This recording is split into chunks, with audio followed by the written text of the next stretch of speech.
दोस्तों, अधिकतर जन्म से ही जानते हैं कि महाशिवरात्रि भगवान शिव और माता पार्वती के विवाह के उपलक्ष्य में मनाया जाता है। लेकिन कुछ विद्वानों का मानना है कि शिवरात्रि के दिन ही भगवान शिव ने कालकूट नाम का विष पिया था, जो सागर मंथन के समय समुद्र से निकला था। परंतु शिव पुराण में एक शिकारी से जुड़ी कथा का वर्णन किया गया है। नमस्कार दोस्तों, आप सभी का एक बार फिर से स्वागत है हमारे चैनल टेलविल में। आज की इस वीडियो में हम आपको शिव पुराण में वर्णित महाशिवरात्रि की कथा बताने जा रहे हैं। शिव पुराण के कोटि रुद्र संहिता में वर्णित कथा के अनुसार पौराणिक काल में किसी वन में एक भील रहता था, जिसका नाम गुरुद्रुह था। उसका परिवार बड़ा था। वह बलवान और क्रूर स्वभाव का होने के साथ ही क्रूरतापूर्ण कर्म भी किया करता था। वह प्रतिदिन वन में जाकर हिरण और अन्य जानवरों को मारता और वहीं रहकर नाना प्रकार की चोरियां करता था। उसने बचपन से ही कभी कोई शुभ कर्म नहीं किया था। इस प्रकार वन में रहते हुए उस दुरात्मा भील का बहुत समय बीत गया। तदनंतर एक दिन बड़ी सुंदर एवं शुभ कारक शिवरात्रि आई, किंतु वह दुरात्मा घने जंगल में निवास करने वाला था, इसलिए उस व्रत के बारे में वह नहीं जानता था।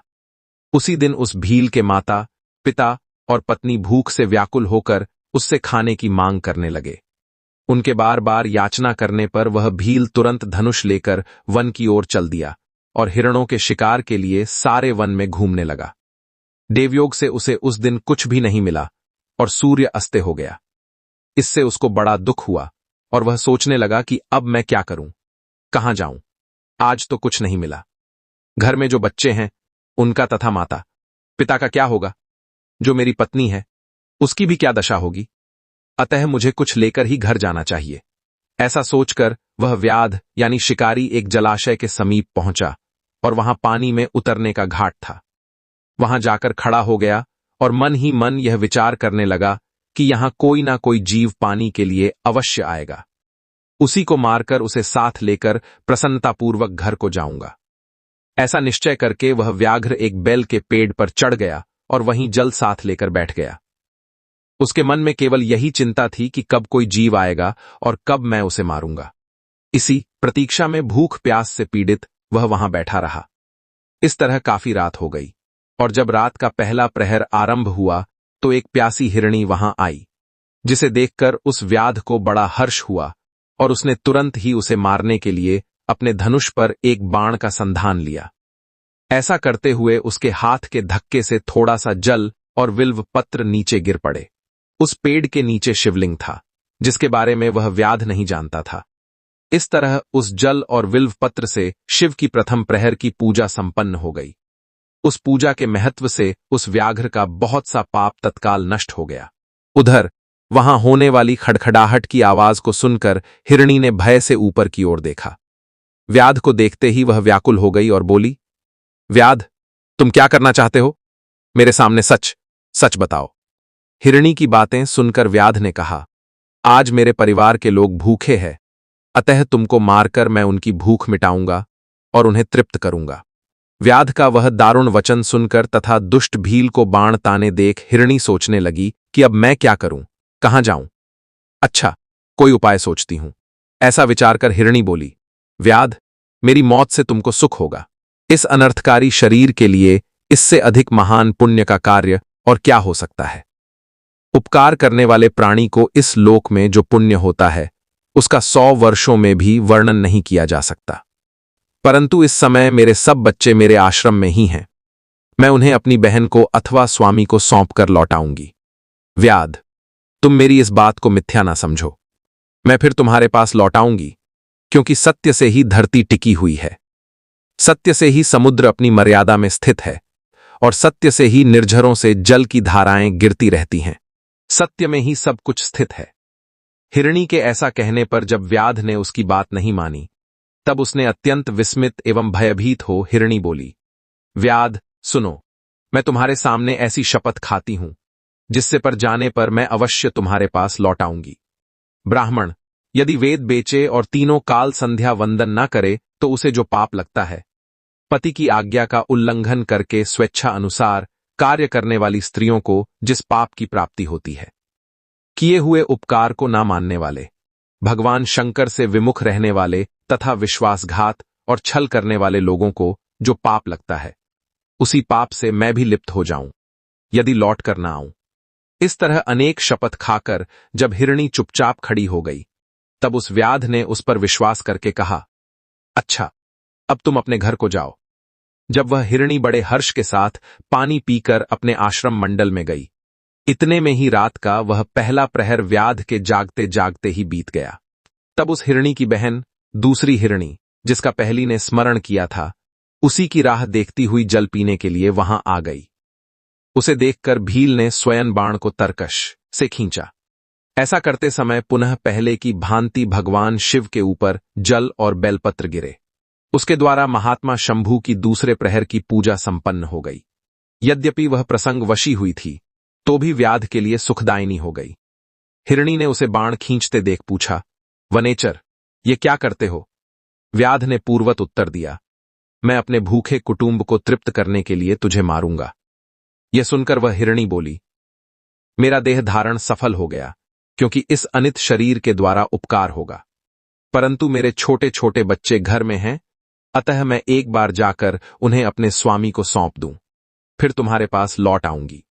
हिरणी की बात सुनकर व्याध बोले, मुझे तुम्हारी बात पर विश्वास नहीं है, मैं तुम्हें मारूंगा, इसमें संशय नहीं है। व्याध की बातें सुनकर हिरणी भगवान विष्णु की शपथ खाती हुई बोली, व्याध, जो कुछ मैं कहती हूं उसे सुनो। यदि मैं लौटकर न आऊं तो अपना सारा पुण्य हार जाऊं, क्योंकि जो वचन देकर उससे पलट जाता है, वह अपने पुण्य को हार जाता है। जो पुरुष अपनी विवाहिता स्त्री को त्याग कर दूसरी के पास जाता है, वैदिक धर्म का उल्लंघन करके कपोल कल्पित धर्म पर चलता है। भगवान विष्णु का भक्त होकर शिव की निंदा करता है। माता पिता की निधन तिथि को श्राद्ध आदि न करके उसे सूना बिता देता है, तथा मन में संताप का अनुभव करके अपने दिए हुए वचन को पूरा करता है। ऐसे लोगों को जो पाप लगता है, वही मुझे भी लगे, यदि मैं लौटकर न आऊं। हिरणी के ऐसा कहने पर व्याध ने कहा, जाओ। उसके बाद हिरणी जल पीकर हर्षपूर्वक अपने आश्रम को गई। इतने में ही रात का दूसरा प्रहर भी व्याध के जागते जागते बीत गया। इसी समय तीसरा प्रहर आरंभ हो जाने पर हिरणी के लौटने में बहुत विलंब हुआ, जहां व्याध उसकी खोज करने लगा। इतने में ही उसने जल के मार्ग में एक हिरण को देखा। वह बड़ा हष्ट पुष्ट था।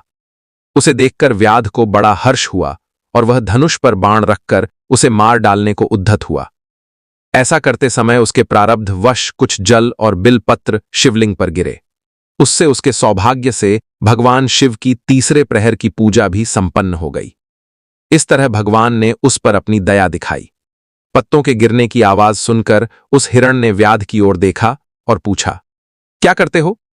व्याध ने उत्तर दिया, मैं अपने कुटुंब को भोजन देने के लिए तुम्हारा वध करूंगा।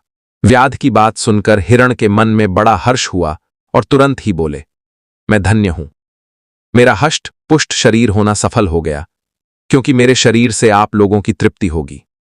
जिसका शरीर परोपकार के काम में नहीं आता, उसका सब कुछ व्यर्थ चला गया। जो सामर्थ्य रहते हुए भी किसी का उपकार नहीं करता, उसकी वह सामर्थ्य व्यर्थ चली जाती है तथा वह परलोक में नरकगामी होता है। परंतु एक बार मुझे जाने दो, मैं अपने बालकों को उनकी माता के हाथ में सौंपकर और उन सबको धीरज बंधाकर यहां लौट आऊंगा। उसके ऐसा करने पर व्याध मन ही मन बड़ा विस्मित हुआ।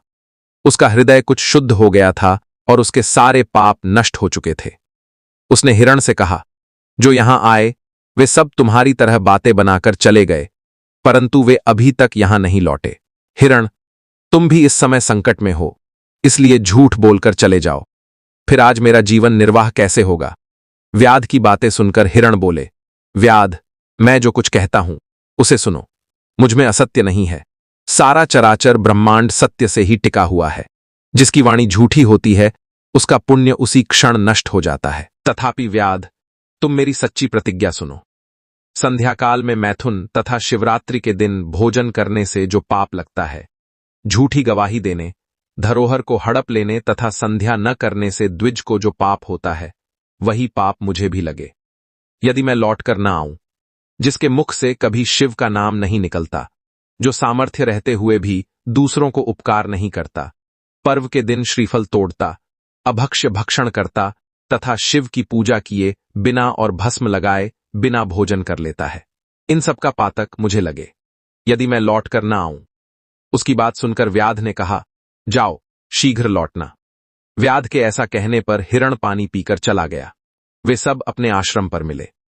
तीनों ही प्रतिज्ञाबद्ध हो चुके थे। आपस में एक दूसरे के वृतांत को भली भांति सुनकर सत्य के पाश से बंधे हुए उन सब ने यही निश्चय किया कि वहां अवश्य जाना चाहिए। इस निश्चय के बाद वहां बालकों को आश्वासन देकर वे सब के सब जाने के लिए उत्सुक हो गए। उस समय जेठी हिरणी ने अपने स्वामी से कहा, स्वामिन, आपके बिना यहां बालक कैसे रहेंगे? प्रभु, मैंने ही वहां पहले जाकर प्रतिज्ञा की है, इसलिए केवल मुझको जाना चाहिए। आप दोनों यहीं रहें। उसकी यह बात सुनकर छोटी हिरणी बोली, बहन, मैं तुम्हारी सेविका हूं, इसलिए आज मैं व्याध के पास जाती हूं, तुम यहीं रहो।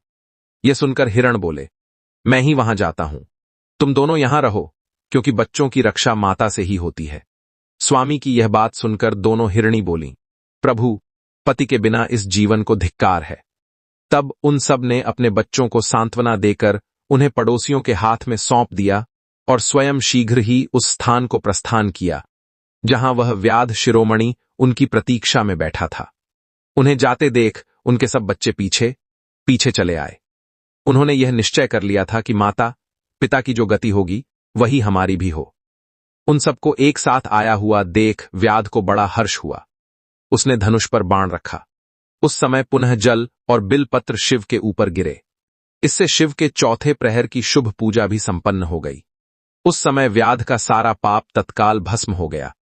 इतने में ही दोनों हिरणी और हिरण बोल उठे, व्याध शिरोमणि, शीघ्र कृपा करके हमारे शरीर को सार्थक करो। उनकी यह बात सुनकर व्याध को बड़ा विस्मय हुआ। शिव पूजा के प्रभाव से उसको दुर्लभ ज्ञान प्राप्त हो गया। उसने सोचा, ये हिरण ज्ञानहीन पशु होने पर भी धन्य है, जो ज्ञानहीन होकर भी अपने शरीर से परोपकार करना चाहते हैं। लेकिन धिक्कार है मेरे जीवन को कि मैं अनेक प्रकार के कुकृत्यों से अपने परिवार का पालन करता रहा। अब उसने अपने बाण रोक लिए तथा मृगों से कहा कि वे सब धन्य हैं तथा उन्हें वापस जाने दिया।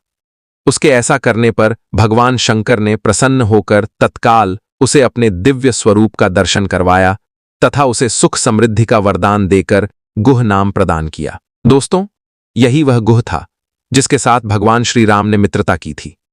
तो भक्तों, यही थी पवित्र और अद्भुत महाशिवरात्रि की कथा, जो हमें सिखाती है कि सच्ची श्रद्धा, उपवास और निष्कपट भक्ति से स्वयं भगवान शिव प्रसन्न होते हैं। महाशिवरात्रि केवल एक पर्व नहीं, बल्कि आत्मा को शुद्ध करने, अपने भीतर के अज्ञान को मिटाने और शिवत्व को जागृत करने का दिव्य अवसर है।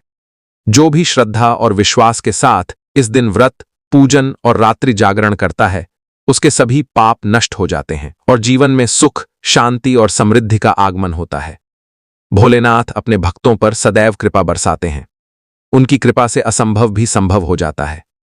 आइए अंत में हम सब मिलकर कहें, हर हर महादेव। बोलो भोलेनाथ की जय।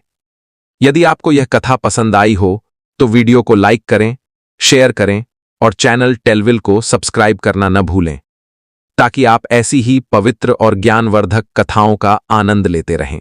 फिलहाल आज की वीडियो में इतना ही। आप सभी का हृदय से धन्यवाद। जय शिव शंभू। हर हर महादेव।